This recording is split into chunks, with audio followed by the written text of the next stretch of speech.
Chapter third. जो हमारा chapter third है वो क्या है? तंतु से वस्त्र तक। सबसे पहले हम जानेंगे कि वस्त्र क्या होते हैं। वस्त्र एक हमारी दैनिक ज़रूरत होती है, जैसे कि हमारी भोजन होता है वैसे ही वस्त्र भी हमारी एक दैनिक ज़रूरत होती है। तो वस्त्र, तंतु से वस्त्र कैसे बनाए जाते हैं हम आज इसके बारे में सीखेंगे। तो सबसे पहले हमें यहाँ पर दो बच्चों के नाम दिए हैं। पहेली और बूझो ने अपने स्कूल में आयोजित की गई विज्ञान प्रश्नोत्तरी प्रतियोगिता में प्रथम पुरस्कार जीता। वे दोनों अत्यधिक उत्तेजित थे और उन्होंने प्राप्त हुई पुरस्कार राशि से अपने माता पिता के लिए वस्त्र खरीदने का निश्चय किया। वे कपड़े की दुकान पर वस्त्र सामग्री की विस्तृत विविधता देखकर उलझन में फंस गए। जब वो दुकान पर गए तो उन्होंने अलग अलग प्रकार के वस्त्र देखे तो वो काफ़ी उलझन में पड़ गए। दुकानदार ने उन्हें यह समझाया कि कुछ कपड़े अथवा वस्त्र सूती हैं तो कुछ संश्लिष्ट कृत्रिम है।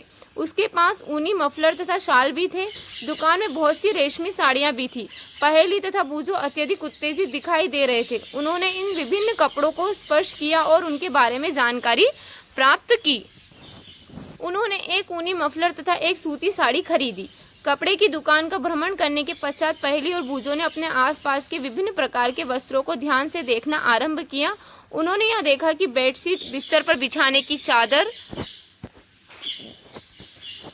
कंबल, पर्दे, मेजपोश, तौलिया और झाड़न यानी डस्टर आदि ये सभी भिन्न भिन्न प्रकार के कपड़ों से बने हैं।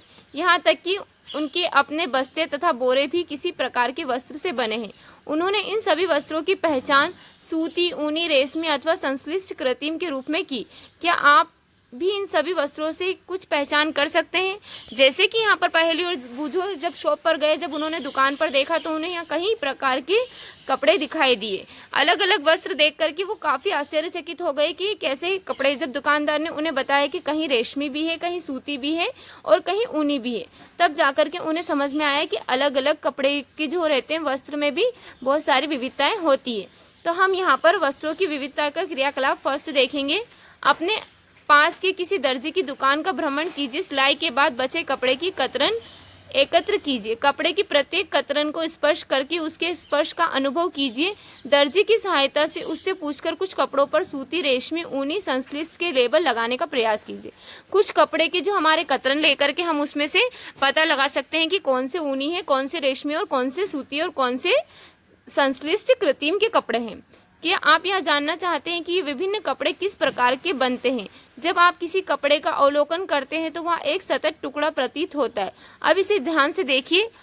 आपने क्या चित्र, ये जो हमें यहाँ पर चित्र दिखाई दे रहा है, ये क्या है? कपड़े की कतरन है। जो हमारा यहाँ पर चित्र में हमको एक कपड़ा दिखाई दे रहा है, ये कपड़े की कतरन है, जिससे हमें पता चलता है कि कपड़ा किस प्रकार के फैब्रिक का है। सूती कपड़े का वही टुकड़ा चुनिए जिस पर आपने क्रियाकलाप 1 के लेबल लगाया था। इसके एक सिरे पर कोई ढीला धागा या तागा ढूंढने का प्रयास कीजिए और इसे बाहर खींचिए। यदि कोई ढीला तागा दिखाई ना दे तो पिन अथवा सुई की सहायता से आप एक तागा धीरे से बाहर खींच सकते हैं। हम यह देखते हैं कि तागों को एक साथ व्यवस्थित करने पर बना है। ये तागे किससे बनते हैं? सबसे पहले हमने देखा कि कपड़े का टुकड़ा लेंगे हम, उसमें से क्या दिखाई देगा? हमें तागा निकलता हुआ दिखाई देता है। तो हम उसे खींच कर देखते हैं कि कहीं सारे तागों से मिलकर के हमारा क्या बनता है? वो वस्त्र बनते हैं। अब सबसे पहले तंतु किसे कहते हैं हम इसके बारे में जानेंगे। तो हम क्रियाकलाप देखते हैं थर्ड। किसी सूती कपड़े के टुकड़े से कोई तागा बाहर निकालिए। इस तागे के टुकड़े को मेज पर रखिए। इस तागे के टुकड़े के एक सिरे से अपने अंगूठे से दबाइए। तागे के दूसरे सिरे को इसकी लंबाई के अनुसार नाखून से खरोचिए। क्या आप इस सिरे पर यह देखते हैं कि तागा पतली लड़ियों में विखंडित हो गया है? जब हम तागे को लेते हैं और तागे को हम जब ये यहाँ पर हमको चित्र में दिखाई दे रहा है, ये हमने तागा लिया था और फिर यहाँ पर विखंडित हो गया। ये इसके अलग अलग पार्ट हमें दिखाई दे रहे हैं। तो ये सारे क्या कहलाते हैं? हमारे तंतु कहलाते हैं। सुई में तागों परोने डालने का प्रयास करते समय भी आपने ऐसा परीक्षण किया होगा। जब हम सुई में तागा डालते हैं तो कभी कभी ऐसा होता है कि हमारे सुई में से अलग अलग जो तागा रहता है उसमें से कहीं सारे अलग अलग तागे या पतली पतली लड़ियाँ निकलती है। कई बार तागे का सिरा कुछ पतली लड़ियों में पृथक हो जाता है। ऐसा होने पर तागे को सुई के नाके से गुजारना कठिन हो जाता है। तागे की ये दिखाई देने वाली पतली लड़ियाँ और अधिक पतली लड़ियों से मिलकर बनी होती है, जिन्हें तंतु कहते हैं। जो सारी पतली लड़ियाँ होती है तागे की, वो सभी क्या कहलाती है? तंतु कहलाते हैं। वस्त्र तागों या धागों से मिलकर बनते तथा तागे भी आगे तंतुओं से मिलकर बने होते। ये तंतु कहाँ से आते हैं? अब हम ये जानेंगे कि तंतु हमें कहाँ से प्राप्त होते हैं। कुछ वस्त्रों जैसे सूती, जूट, रेशमी, ऊनी के तंतु पादपों तथा जंतुओं से प्राप्त होते हैं। इन्हें प्राकृतिक तंतु कहते हैं। रुई तथा जूट जो हमको कहाँ से मिलते हैं? पटसन यानी पादपों से प्राप्त होने वाले तंतुओं के उदाहरण हैं। ऊन तथा रेशम जंतुओं से प्राप्त होने वाले हैं। ऊन भेड़ अथवा बकरी की कृतित ऊन से प्राप्त होती है। इसे खरगोश, याक तथा ऊँटों के बालों से भी प्राप्त किया जा सकता है। रेशमी तंतु रेशम के कीट कोकून से खींचा जाता है। हजारों वर्षों तक वस्त्र निर्माण के लिए केवल प्राकृतिक तंतुओं का ही उपयोग होता था।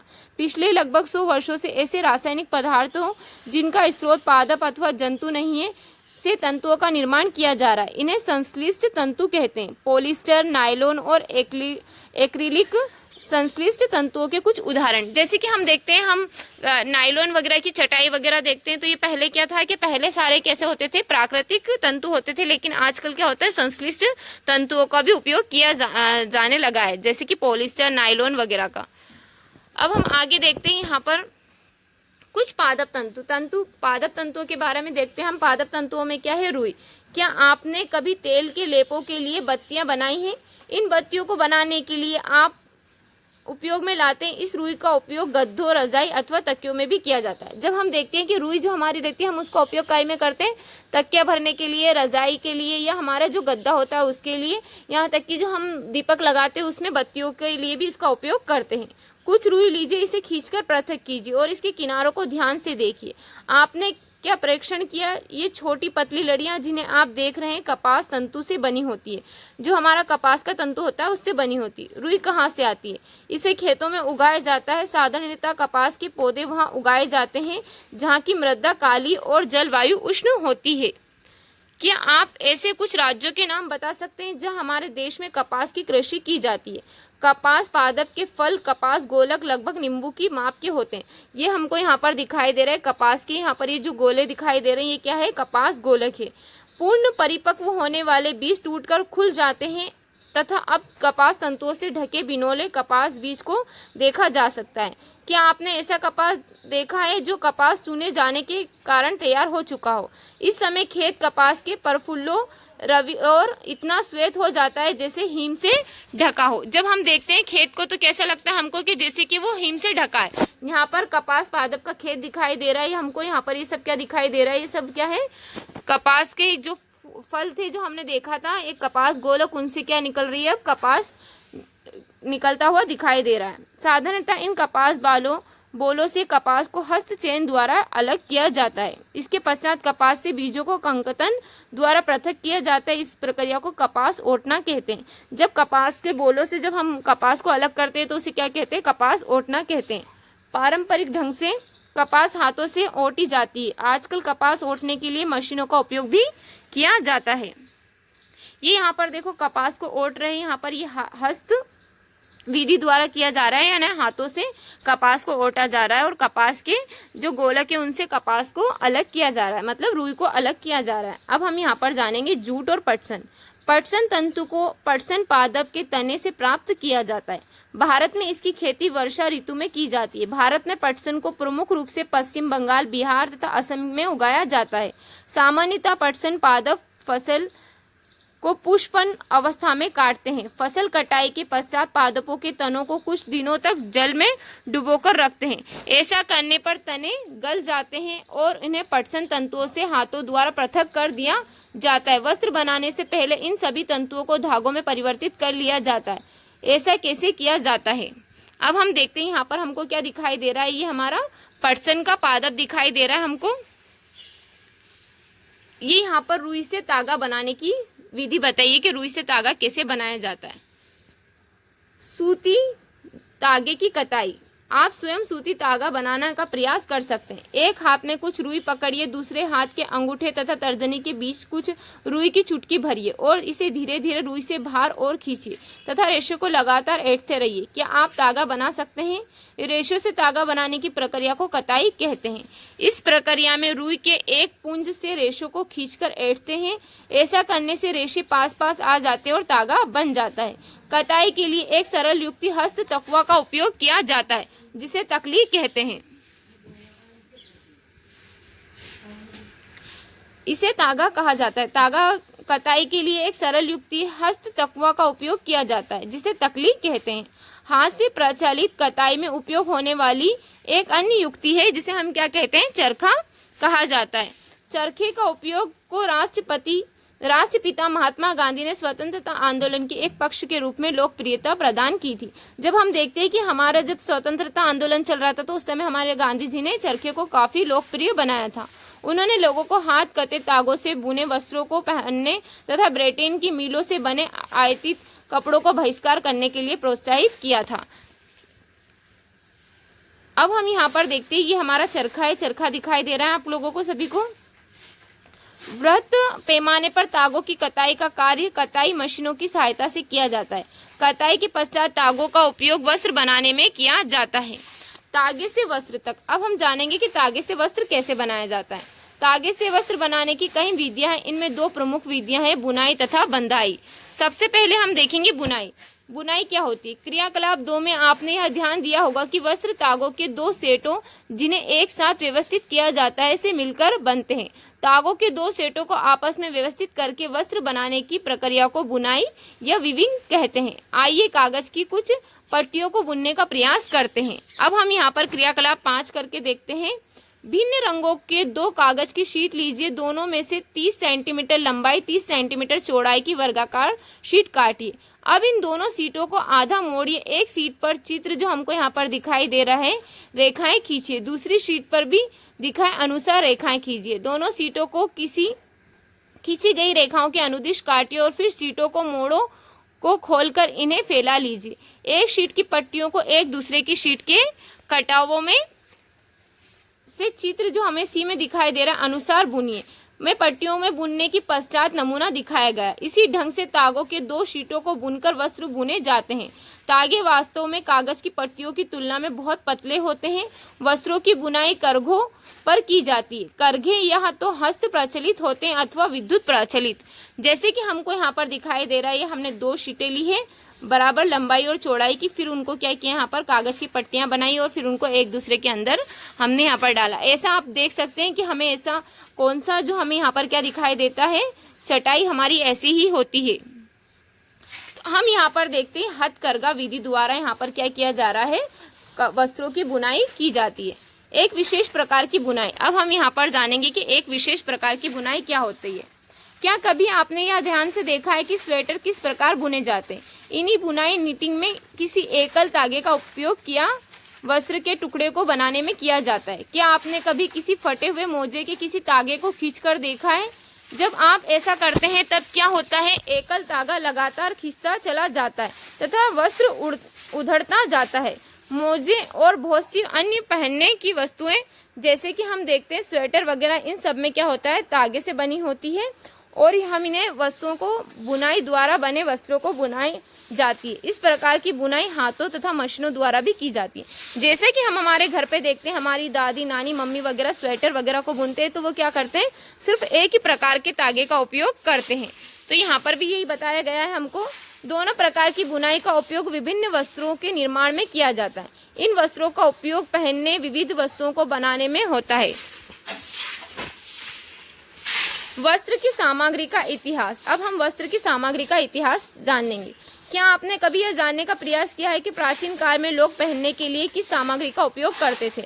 वस्त्रों के विषय में पूर्व प्रमाणों से ऐसा प्रतीत होता है कि प्रारंभ में लोग वृक्षों की छाल, वलक, बड़ी बड़ी पत्तियों अथवा जंतुओं की चर्म समूह से अपने शरीर को ढकते थे। कृषि समुदाय में बसना आरंभ करने के पश्चात लोगों ने पतली पतली टहनियों तथा घास को बुनकर चटाई तथा डलिया टोकरी बनाना सीखा। सबसे पहले क्या करते थे लोग, प्राचीन काल में कपड़े का उपयोग तो था नहीं पहले, तो वो क्या करते थे, अपने शरीर को वृक्ष की छाल से या फिर जो जंतुओं की चर्म या उनकी खाल से अपना वस्त्र बनाने या अपने शरीर को ढकने का कार्य करते थे, या फिर जो वृक्षों की पत्तियां उनका भी उपयोग करते थे। लेकिन जैसे जैसे लोगों ने कृषि करना स्टार्ट किया तो उन्होंने क्या कर दिया है, अपनी जो है यहाँ पर पतली पतली टहनियों को घास और इनको बुन करके चटाई और डलिया बनाना सीखा। लताओं, जंतुओं की ऊन अथवा बालों को आपस में ऐंठन देकर लंबी लड़ियां बनाई, इनको बुनकर वस्त्र तैयार किए। जब वो थोड़ा थोड़ा सा, जब हमारे प्राचीन काल के लोग जब थोड़ा डेवलप होते गए तो उन्होंने क्या किया है, जंतुओं की जो खाल है को छोड़ करके उन्होंने क्या किया है, जो जंतुओं से बालों से लड़ियों को एकत्र करके वस्त्र बनाने का प्रयोग किया। पूर्व में भारतवासी रुई से बने वस्त्र पहनते थे जो गंगा नदी के निकटवर्ती क्षेत्रों में उगाई जाती थी। फ्लेक्स भी एक प्रकार का पादप है जिससे प्राकृतिक तंतु प्राप्त होता है। प्राचीन मिस्र के बारे में अब हम जानेंगे। प्राचीन मिस्र में वस्त्रों को बनाने के लिए रुई तथा फ्लेक्स की कृषि नील नदी के निकटवर्ती क्षेत्रों में की जाती थी। उन दिनों में लोगों को सिलाई करना नहीं आता था। उस समय लोग अपने शरीर के विभिन्न भागों को वस्त्र से आच्छादित कर लेते थे। वे शरीर को आच्छादित करने के लिए कई विभिन्न ढंगों का उपयोग करते थे। सिलाई की सुई के आविष्कार के साथ लोगों ने वस्त्रों की सिलाई करके पहनने के कपड़े तैयार किए। इस आविष्कार के पश्चात सिले कपड़ों में बहुत सी विभिन्नताएं आ गई। परंतु क्या आप यह आश्चर्यजनक बात नहीं है कि आज भी साड़ियों, धोतियां, लुंगियां, पगड़ियां के बिना सिले वस्त्रों के रूप में उपयोग किया जाता है। जैसे कि हम देखते हैं हमारी जो साड़ियां होती है वो कैसी होती है, बिना सिली हुई होती है, सिर्फ हम उन्हें ऐसे ही पहनते हैं। जैसे कि धोती होती है, धोती में भी कोई सिलाई नहीं होती है। लुंगियां होती है, जो हमारी पगड़ी होती है, ये सारे क्या होते हैं, बिना सिले हुए वस्त्र होते हैं जिनका हम उपयोग करते हैं। जिस प्रकार समस्त देश में खाए जाने वाले भोजन अत्यधिक विविधता देखने को मिलती है, ठीक उसी प्रकार वस्त्रों एवं पहनने की वस्तुओं में भी अधिक विविधता पाई जाती है। जैसे कि हमने हमारा जो नेक्स्ट चैप्टर था, जो पहले वाला चैप्टर था, हमने उसमें क्या देखा था कि अलग अलग खाने में बहुत सारी विविधताएं होती है। अलग अलग राज्यों का अलग अलग खाना होता है, अलग अलग भोजन होता है। ठीक उसी प्रकार कपड़ों में भी अनेक प्रकार की विविधताएं होती है। तो आज हमने जाना कि वस्त्र तंतु से वस्त्र कैसे बनाए जाते हैं। सबसे पहले हमने देखा है रुई। तो हमने देखा था कि रुई को कैसे कपास के जो गोलक होते हैं उनसे रुई को कैसे अलग किया जाता है। वस्त्र हमने देखे थे कि तंतुओं को कई सारे तंतु की लड़ियों से मिलकर के वस्त्र बनता है। तंतु हमने देखा था कि धागे की जो पतली पतली लड़ियां होती हैं उनको तंतु कहा जाता है। कताई भी हमने देखी थी, जब कपड़े को कताई की जाती थी। एक हस्त क्रियाएं बुनाई हमने देखी थी, जो हमारी दादी मम्मी वगैरह स्वेटर को किसी एक तागे द्वारा बुनती हैं, वो क्या कहलाती है, बुनाई। और तागा हमने देखा था, जो हमको तागा प्राप्त होता है। जैसे कि हमने देखा था कि रुई से, ऊन से हमें तागा प्राप्त होता है। अब हम इसका सारांश देखेंगे। वस्त्र सामग्री अथवा वस्त्रों में विविधता होती है, जैसे सूती, रेशमी, ऊनी और पॉलिस्टर। वस्त्र तागों से बनते हैं जिन्हें तंतुओं से बनाया जाता है। तंतु या तो प्राकृतिक होते हैं अथवा संश्लिष्ट। रेशम, ऊन और जूट कुछ प्राकृतिक तंतु हैं, जबकि नायलॉन और पॉलिस्टर कुछ संश्लिष्ट तंतुओं के उदाहरण हैं। रुई और जूट जैसे तंतु पादपों से प्राप्त किए जाते हैं। तंतुओं से तागा बनाने की प्रक्रिया को कताई कहते हैं। तागों की बुनाई दो प्रकार की होती है, जिनसे वस्त्र बनता है। अब हमने यहाँ पर कुछ क्वेश्चंस देखेंगे। हम निम्नलिखित तंतुओं को प्राकृतिक तथा संश्लिष्ट में वर्गीकृत कीजिए। सबसे पहले हमारा नायलॉन है। नायलॉन क्या हमारा प्राकृतिक तंतु है? नहीं। कौन सा? ये संश्लिष्ट तंतु है। ऊन, रुई, रेशम ये हमारे क्या है? प्राकृतिक तंतु है। फिर हमारा पॉलिस्टर भी हमारा क्या है? संश्लिष्ट तंतु है। और जो हमारा पटसन है, पटसन भी क्या हमारा प्राकृतिक तंतु है। तो हमने यहाँ पर इनको वर्गीकृत कर लिया। नीचे दिए गए कथन को सत्य अथवा असत्य में उल्लेखित कीजिए। तंतुओं से तागा बनता है या तागे से तंतु बनता है? तो हमारा जो तंतु, कई सारे तंतुओं की लड़ियों से मिलकर के तागा बनता है। तो ये हमारा कैसा है? राइट है। कताई वस्त्र निर्माण की एक प्रक्रिया है। हाँ। जूट नारियल की बाहरी आवरण होता है। रुई से बिनोले के बीज हटाने की प्रक्रिया को ओटना कहते हैं। तागों की बुनाई से वस्त्र का एक टुकड़ा बनता है। रेशम तंतु किसी पादप के तने से प्राप्त होता है। पॉलिस्टर एक प्राकृतिक तंतु है। अब हमारे जो सारे क्वेश्चन के आंसर है, आप मुझे इसको कमेंट बॉक्स में कमेंट करना। हमारा क्वेश्चन नंबर है 3, रिक्त स्थानों की पूर्ति कीजिए। पादप तंतु प्राप्त किए जाते हैं। जंतुओं को तंतुओं से प्राप्त किया जाता है। कौन से जो होते हैं यहाँ पर उनके नाम आपको बताना है कि कौन से तंतु होते हैं जो जंतुओं से प्राप्त होते हैं और कौन से तंतु होते हैं जो हमें पादपों से प्राप्त होते हैं। रुई तथा जूट पश्चिम पादप के किन भागों से प्राप्त होते हैं? नारियल तंतु से बनने वाली कोई दो वस्तुओं के नाम बताइए। तंतुओं से तागा निर्मित करने की प्रक्रिया को स्पष्ट कीजिए। ये सारे क्वेश्चन के आंसर आप मुझे कमेंट बॉक्स में कमेंट करें। उम्मीद है जो आज का हमारा चैप्टर है आपको अच्छा लगा। अगर आपको हमारा चैप्टर अच्छा लगा है तो इसी तरह के अपडेट के लिए हमारे चैनल को सब्सक्राइब करें और बेल आइकन को दबाना ना भूलें। Okay, thank you so much.